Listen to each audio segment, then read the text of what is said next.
कालच मी व्हिडिओ टाकलेला आहे गणपतीचे गंगा गौर हे कोण लागतात, तर नक्की तुम्ही ही जाऊन बघा, तुम्हालाही खूप युजफुल ठरेल। संडे असल्यामुळे लेट मॉर्निंग झाली, आणखीन अशी देवपूजा करून घेतली।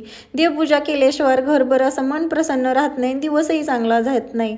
देवपूजा करून घेतल्यावर मन असं खूप असं प्रसन्न राहतं। त्याचमुळे गाडीचंही छोटंसं काम होतं, आणखीन गाडी जेव्हापासून घेतली तेव्हापासून गाडीमध्ये काय असा फोटोच लावला नव्हता। गणपतीचा बाप्पाचा फोटो लावायचा होता, ते तर काम झालं नाही, पण शंकर महाराजांच्या मठात जाणं झालं। तिथंच गेल्यानंतर खूप मन प्रसन्न वाटतं। बघू शकता केवढी मोठी भली मोठी रांग होती। असं दर्शन घेणं तर झालं नाही, मग दर्शन घेऊन आम्ही असं बाहेर पडलो। तर मामा भट्ट्याचं कसं प्रेम चाललंय बघू शकता।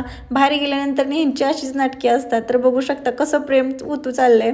आणि पावसामध्ये असं मस्त मस्त एन्जॉय मंचुरियन केलं। आणखीन जर असं बाहेर काम होतं तर आम्ही दोघीजणी असं काही बाहेर जाऊन आलो। त्यानंतर भाजीही घेऊन आली 6-6:30 वाजता, गौर बसवली। मलाच आश्चर्य वाटते की मला ही साडी घालता येत नाही, मी चक्क साडी नेसवली। कशा प्रकारे मी साडी नेसवली बघा, तुम्ही नक्की सांगा मी कशा प्रकारे साडी नेसवल्या गौरीला। तर तिथून आल्यानंतर स्वयंपाक केला आणि सकाळच्या भाजीसाठी मी अशी काही भाजी निवडत होती, तर मग अशी काही काजू कतली खाऊन असाच दिवस संपवला। कसा वाटला व्हिडिओ नक्की सांगा। चलो बाय।